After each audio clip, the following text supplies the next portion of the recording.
শুক্রবার হঠাৎ করেই ঠিক হয় যে আমরা ফ্যামিলি ডিনারে যাব। তো আমাদের ঘরের কাছে আর হাতের কাছে মাদারসাট বাদে ভালো তো সেরকম কিছু নেই, তাই আমরা বারবার সেখানেই যাই। আমরা তাই সেদিনও মাদারসাটেই গিয়েছিলাম। যেতে না যেতেই রাকা কোথা থেকে একটা বেলুন পেয়ে গেল, ব্যাস ওই নিয়েই চললো ওর বদমাইশি।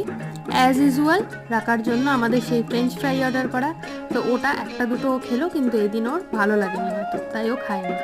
আর মায়ের জন্য, মানে আমার শাশুড়ি মায়ের জন্য স্পেশালি ছিল পিৎজা, যেটা মা খুব পছন্দ করে। আমার হাজবেন্ড নিয়েছিল ধোসা, মাও নিয়েছিল ধোসা, আমরা ওখান থেকে খেয়েছিলাম কিছুটা নিয়ে। মাদারসাটের একটা পপুলার ডিশের মধ্যে ধোসাটা মাস্ট।